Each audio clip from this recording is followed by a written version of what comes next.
Welcome to the Natural Passages podcast. It's about revealing the unmarked doors of life. My name's Herb Stevenson. And I'm Sahadeo Ramharrack. We are delighted to have you join us as we engage in an ongoing conversation about the ever-changing world of spiritual awakening. In the weeks ahead, we'll be sharing my own 30-year journey, which ranges from moments of seriousness to moments of humor. My intention is that my experience will resonate with you and help you gain insight into your own unique journey. Anticipate thought-provoking discussion, shared perspectives, and moments of laughter as we explore the concept of living in the present moment. During our time on this podcast, we delve into the practical aspects of spirituality.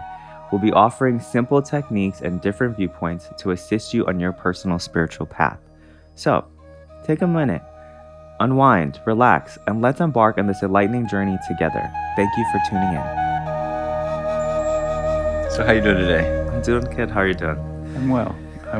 Pretty excited that we're getting together. I'm excited. I'm nervous because Sure. There's other people in our conversations. Sure. But I am excited about it to Cool. be here. So how do we know each other, Herb? Do you remember? I think, how long have we known each other? That's a good place. I mean, probably 15 years. Yeah. So you were the 2007. petulant graduate student when I was still teaching at the graduate school at Cleveland State in psychology. Yes. And then you became part of my men's program, Natural Passages. Yeah. And that was how many years ago? That was 2012, 13. Yeah, Natural so- Passages was yeah. around there. And So- then grad school was 2009, Yeah. 2010. So we've known each other a while. Yeah. Yeah. I've kind of been a mentor ever since.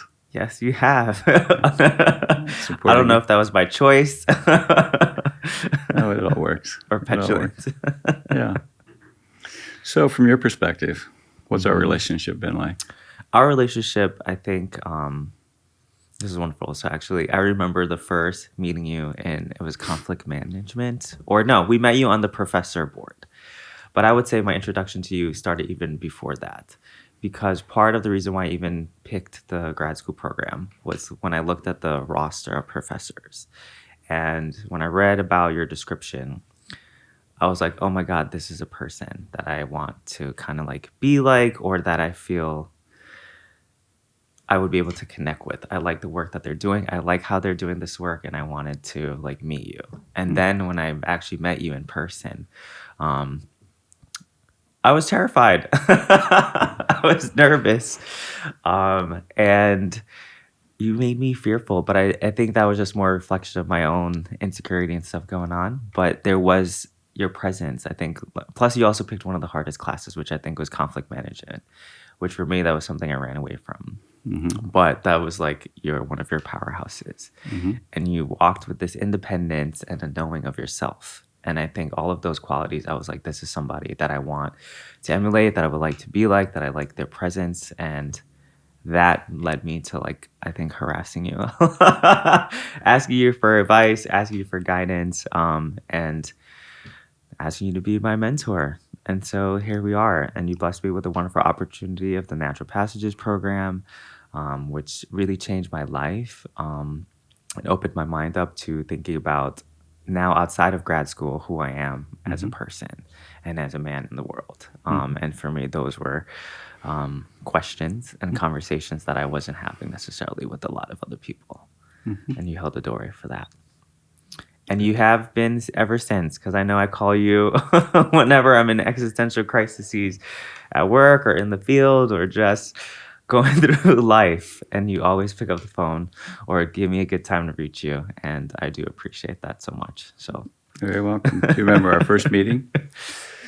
I'll remind you. Yes. Our first meeting was as you were supposed to come out to the farm for an event.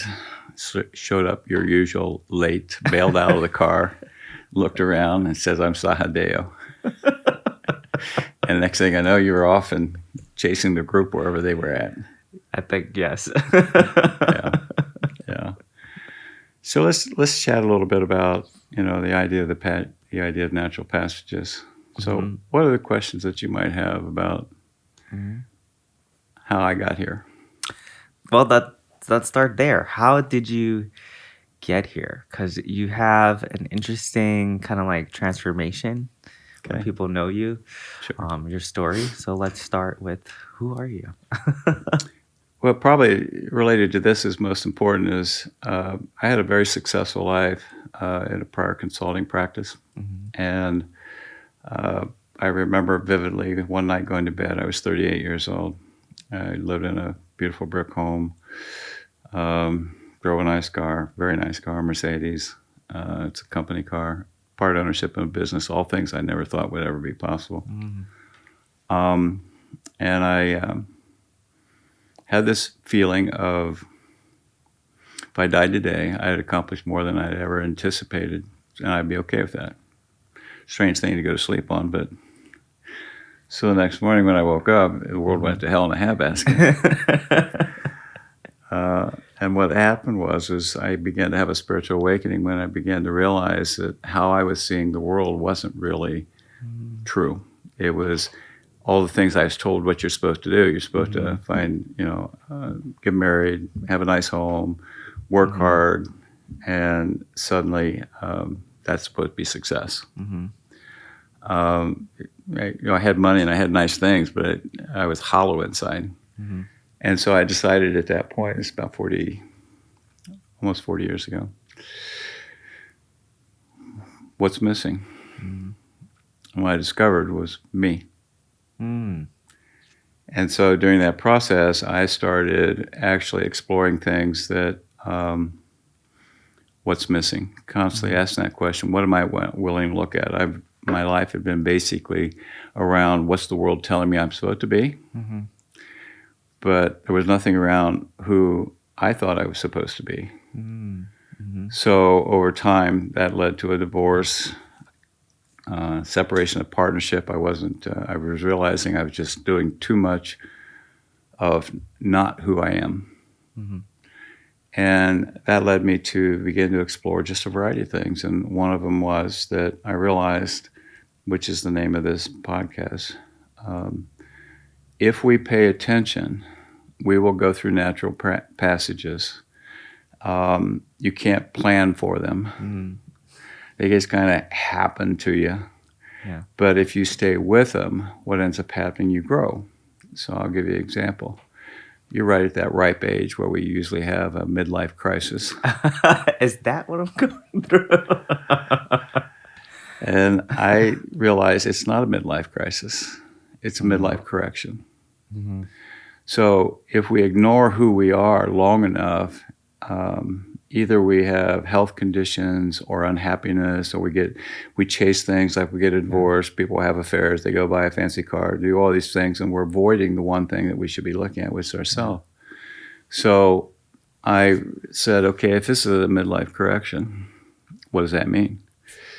And then that started developing into a variety of things. So I claim my heritage, which you're aware of. I fondly tell people I'm biracial, multinational, and semi-sane.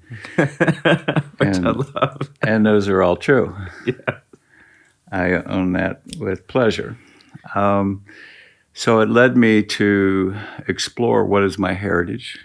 And I found out that one of the things that my father identified with, that I identified with, was more of nature-based spirituality, Native American spirituality. And so I started exploring and learning about that. And understanding your racial identity is a big deal. Most people don't really understand or take the time to understand what does it mean to have a racial identity. And so that led me to just a whole different way of looking at the world. And the impact of that is I started looking at, okay, if I'm going through all these things, what if I started offering it? So it took me a while, but I'm on my 20th year of the Natural Passage program for men that you went through. And it was to share those unmarked doors. And giving people, my favorite question is one of the questions I asked you frequently. How old do you have to be to give yourself permission to be who you are? Yeah. And the typical answer is, I don't know. And which is the problem. Right. we don't ask the question. Right. In other words, we know we're not giving ourselves permission to be who we are. Mm-hmm. So I'll pause there. No, that's... What comes to mind to you? Oh my God, you triggered a couple of things. One question that I had is early on when you started to create the transformation for yourself, you said you were looking at what things make you who you are and what things didn't. So my question is like, what was the measuring barometer? Like, how did you know which things? Was it feelings? Was it emotions? Was it only following like the things that make you feel good that clarified who you are? And then you just dropped off the things that didn't make you feel good? Like, what was that barometer of how you like began to pull together those pieces of, hey, this makes me who I am? It's kind of it's actually a complex question. That's why most people, I think, avoid it. Mm-hmm. Pardon me. So the reason I say it's complex is from the day you're born, let's just make a go all the way to back. The day you're born, you have a blank slate. Mm-hmm. You really don't have any thoughts. You're just instinct and senses and probably at some level saying, what the hell did I get myself into? Mm-hmm. Yeah. And then our mind kicks in and we start learning the creative adjustments of what feels good, what doesn't feel good. And we do that, and that's how we create our beliefs, and it's how we create our value system. And after a while, what we end up not realizing, we've created the equivalent of a computer program of who I am supposed to be. Mm-hmm. And it's based on, I want to feel safe, some pleasure, less pain.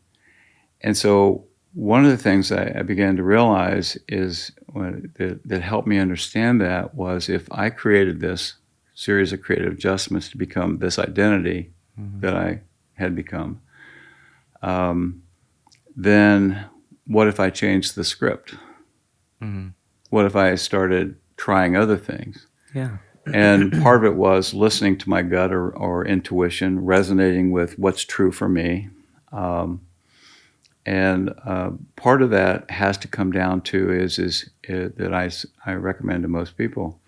That was probably the biggest thing for me was learning how to meditate. Mm-hmm. And most people struggle, especially those who are in today's fast society, where most of us are taught not to slow down. So we don't like silence. Yeah. So if you remember when I taught, I used to love to sit there and ask a question and nobody answer it. And I would sit and watch everybody squirm until somebody couldn't stand the silence and said something. Yeah. Well, the same thing happens to yourself is when you do that, I suggest people to pay attention to why am I nervous about the silence? Mm-hmm. What's making me feel like I have to do something? That's a creative adjustment that says I ought to or should do something. Or quickly, I don't want to feel this way, so I move out of the anxiety. Mm-hmm. And so what I say is if you can learn to, and sounds basic, if you can sit in silence for 1 minute a day for a month, it'll change your life. Get to 5 minutes a day, because what happens is by the end of the month, you're up to about 30 minutes. Mm-hmm. And so meditation allows the mind to shut up, which is the program you've created about who you think you're supposed to be. And then you begin to sort through, what is it that I really want? What if I were really to sit down and write or describe what it was I want? Mm-hmm. You begin to get a sense of something totally different. So as an example of my prior consulting practice, I did a lot of turnarounds of failing industries or businesses. Very good at it. But I asked the question is, do I want to do this the rest of my life? And I had a resounding no, I don't want to do this. It's tedious. And the reward of making money isn't what I was interested in. So your initial reaction was you just followed that initial reaction. You didn't question it or push against it. So you allowed yourself, you sat still where you can see or trust yourself to see. Correct. Those first feelings. Okay. So I trusted that. And I did a second thing is said, what is it about this that I do like? Because we don't do anything we don't like. Mm-hmm. We may not like all of it, Yeah. But there's some piece of it that we like or that gives satisfaction. And what I found out is I really enjoyed working with people and supporting people to become leaders. And that's led to the global consulting practice I have now. I work with executives all over the world, supporting them to enhance their qualities of leadership. And most of it is about revealing the unmarked doors of themselves. So, And you work with regular people. well, I work with all, there's no one or the other. I call it my day job. The consulting practice supports the rest of my lifestyle and what I prefer. So I've been blessed. I've worked Middle East, worked all over Europe, South Africa. Got to meet tons of people. Yeah. So That sounds like so much fun, actually. it's a little both. And I'm in like the same kind of place, I think. Because seeing what you guys do, seeing what you did, seeing how you build your practice and the merging of like spirituality. But I think it's even a little deeper from that. I think living life from a grounded place and perspective. Because even just talking with you, I was like, this sounds like a therapy session that I had yesterday. And he was like trying to get me, now I realize it, to sit still. And then he was like, it looks like you're avoiding something. And I was like, I'm not avoiding anything. But I wasn't, but I guess I was. Now, I think it's funny because you mentioned your age, 38. That's also like the age of where I am right now. And I do feel that if it is midlife crisis, but I am in the place of questioning. I think my own story is moving back to New York and having been there for so long. I think 5 years is going to be coming up soon this year. But, living in the Midwest, I lived here in Ohio for about like 15 years. And that was actually equivalent to the same amount of time I spent growing up in New York. So it's 14 to 15. And then now New York now has like another added 5 years. But these last 5 years have been me not as a kid anymore. Because I left New York at 18. My family's there, so there's a lot of cultural roots, looking at my, I guess, ethnicity, racial, cultural identity, understanding that, I think being empowered by it, and then understanding that in Ohio and how I fit into the rest of the world was very interesting. And that's where I landed into this program and all these other things. And now going back to New York, it's going back into a very dense culture. It's going back into all the things that I learned here. We talk about like big cities and fast paced and slowing down. I'm living in New York City, the fast paced city. I'm in this dense energy and this dense environment. And so it has caused so many things happening like inside of me. I think the contrast of my Ohio self, my New York self, being a man that I thought I was in Ohio for myself, and then being a man in New York. And then what does that look like? I think, with the people around me as well. So just a suggestion for you to consider, because this is common for in the process of moving towards a more integrated life. There's only one self. Yeah. Okay. And what's happened is you've not decided how to blend what you were here with who you are there. You're using the geography as an excuse, the dense and the speed and all this other. Well, part of you loves that. But what's not being nurtured is the other part of yourself. So you can have both. This is the thing that people often say to me is just, well, how do you do that? How do you do both of those things? You do this men's program and teach Native American spirituality, and you're also out there working with executives all over the place. I mean, people don't do that. And I say, why not? And it's you getting comfortable inside yourself about who you are is what makes a difference. Absolutely. Okay. And so that comfort has to also come of your willingness to be who you are in the moment, not who you think you should be. And that's where at 38, you're going into a redefinition of yourself And the redefinition is going to lead to probably how you carry on the rest of your life.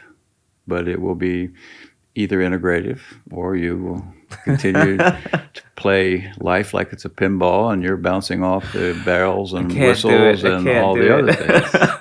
I can't do it. So That's exactly it. And you broke it down directly to the root. Where I am, I think this year and how it started is about that, looking at myself and figuring out how to integrate. I think going back home, I went back to fill. People like when I fill these roles for them. They like when I come back and they're like, "Oh, you're like the son that we knew before you left." Okay, great. Like, and it feels good, and there's love, and everybody's happy. But the moment that I put like 100%, well, not that's not even true. When I add other layers of myself that they don't know, then it seems like, there's conflict, or they don't like certain things or whatever. And so now I have to develop that backbone, that integrative self that I think marries the two different like identities. One thing. A misunderstanding that a lot of people have is related to what you just said. It's not about them being comfortable. It's you being comfortable being who you are. The minute you accept, this is a part of me, and you don't have to apologize for that, and you just accept, this is who I am, it changes your whole world. So when I claim my heritage, my prior experience in life, I grew longer hair. This is before you were born. Okay.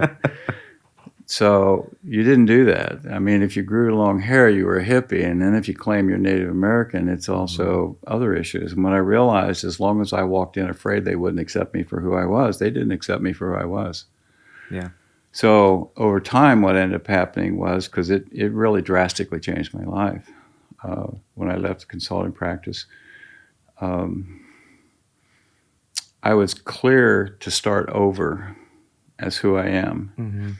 And so I don't make apologies for how I am. And if that offends people, then I realize that's probably somebody that no matter what I do, I'm not going to be able to work with them because they are so blocked in their perceptions. And so I'm pretty clear about that. And so the idea of self-acceptance is the biggest issue. I call it internal authority. Giving yourself enough authority to be who you are. Yeah. Permission to be who you are. Yeah. And so the impact of that is it shifts. And a natural progression happens. I can say that because I'm in my 70s. But I call it the give a shit factor goes down once you hit 60. Okay? And the give a shit factor is you're not worried about what other people think as much. You realize out of the 6 billion people in the world, or whatever number it is, there's more than ample enough people who are going to like you and want to work with you. Focus on that. Don't focus on how do I comply, how do I minimize my experience about who I am. And when we start doing that, in that self-acceptance, the issue that's going to eventually be part of our podcast is you start developing presence. Okay, one of the things you mentioned at the beginning, my presence scared you. It was big. Well, what is that? Well, that's a big energy of self-acceptance. Yeah. And the most common thing people say that know me is once they get past that, they realize they're attracted to it because they want it for themselves, which is just to simply the self-acceptance and self-confidence to be who you are. So that's the process, and that's where you're at. It's been an incredible journey, I think, of a lot of like self-reflection. And it's weird, but it's wonderful in the way that it felt like living in Ohio prepared me. I feel like New York now is like a test.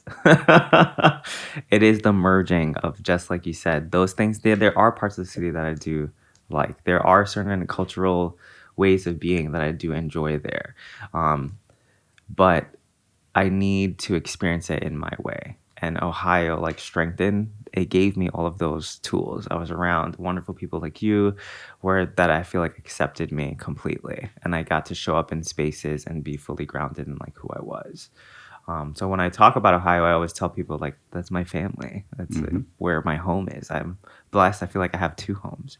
Um, and in one home, I definitely can let my hair down and it's mine. And the other home is like I share it with other people. Um, but how I show up there too also should be the same way, where I can hold my own space and let my hair down and be in that environment. And I think this year, that's that's how this year is already starting. We I'm excited about it because I literally have been trying to merge. I understand now, like those beliefs, right? There are certain beliefs I realize that are they mine, or is it like cultural tradition? Is it practices? Is it my father's? Is it my mom's? Is it all those things that they've taught me, certain things to believe? Where in Ohio, I thought for myself, and then I created new beliefs, and they contradict their beliefs, or they contradict these other beliefs in myself that I carry. And so I've been trying to figure out, how do I merge this? Because they're fighting. And instead of them fighting, I want them to like make love and like move on. Making love does not solve all problems. It's a feel good in the moment, but it doesn't solve the problem.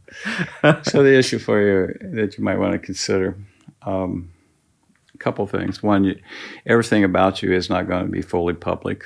And that's foolishness. Yeah. There's just going to be private parts of you that you only share with certain people. That's just life. We have to accept that. Yeah. Yeah. But on the other side of it is whenever you encounter a dynamic that you feel is a conflict. You've heard me say this, conflict is just simply two ideas trying to occupy the same space at the same time. Yeah. So if that's true, why do we have emotional reactions? Well, that goes back to early beliefs and et cetera. So what I do, and I do this cross-culturally because I've worked in companies where I've worked with a leadership team that had 38 nationalities. Wow. That's some cross-cultural dynamics. Yeah. So when something would come up, I would say, help me understand. How do you see this? And you start the conversation. What happens rarely is we just divide and separate, or divide and try to conquer. And there really is no issue. It's resolution comes through sorting through to get a clearer understanding and being willing to be influenced. Yeah. And so you know that from all the dynamics of your life.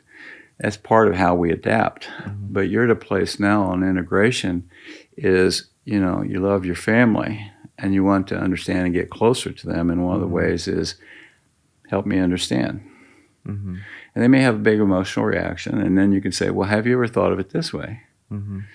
But what ends up happening is the more you practice that, the emotionality goes away. It reduces because they realize you're sincere. They see in your eyes you're actually attentive. You're not judging. And once you eliminate judgment, which is self-protection, and are in a receptive mode, what ends up happening, it's actually contagious. People relax and you have a conversation that you didn't think was possible. That is so true. Okay. And I've seen it. I worked on my actual presence, and I realized, I think it came from some of our conversations that were just reminders.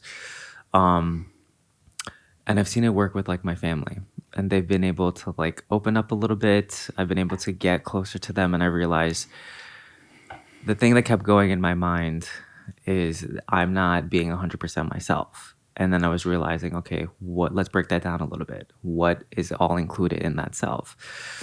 And there are certain part of that self is this: the curiosity, the knowing, the holding space, the being able to recognize, have awareness of like other people and their emotions and maybe what they need. And allowing them to be. I had the realization that in our family, like we always have issues and conflicts because everybody wants to change each other, right? I'm trying to change my mom to I'm trying to change my dad. I'm trying to change my sister because I feel like everything that I learned and experienced is so great. Like, here, do these things, and it might help you in your life. But it's their own journey, and they have to find their own way. And maybe my way is by actually being and doing and embodying the things that I learned instead of like changing them because I know that they want to change me. That's Well, you just addressed why 90% of divorces happen. yeah. We marry somebody because we're attracted to them. Mm-hmm. And then within a very short period of time, we start finding reasons why they should change. Mm-hmm. When we practice acceptance Mm-hmm. and appreciation Mm-hmm. for who they are, Yeah. and without judgment, what ends up happening, we get closer. Yes. Because anybody who feels judged puts a wall up, separates out. Mm-hmm. And so all of our situations, it comes down to is one of the unmarked doors, is learning that appreciation Mm-hmm. is what allows us to get the happiness we want, and that can be applied across the board. Mm-hmm. I appreciate another human being. Just I start a conversation with in my mind. I appreciate being with you, which is Yeah. what I do. Yeah. You know that. I didn't have to tell you, but you know it, and as a result, now we have a different conversation. Absolutely. So same thing with your family. Mm-hmm. And God did not designate you as a proxy to judge your family, just letting you know. Right. And I was like, so I had to work on that because how am I showing up if I'm coming in with that energy, That's true. right? And That's if true. they're going to reflect it or they're going to feel it in their own way. So absolutely, like I have been working on that. That's the hardest part we have because in the old spiritual traditions, Mm-hmm. as you approach 40, you begin to be allowed to study the spiritual practices, which is learning appreciation and things of this nature. Partly because the work ethic was up till 40, because people might not even live to 40 in the old days. Yeah. You had to work and support your family and do various other things. But as you had acquired enough and began to be able to settle, which now happens traditionally in today's life, about 45 minutes or 45 years, 45 to 50 years, we slow down. And when that happens, the impact of it is we start doing that self-acceptance. So it looks like we're about done for today. All right. There. That's an easy first day. Yeah. So it's been a pleasure, and I look forward to our next conversation. Absolutely. All right. Take Thank care. you so much. Yeah.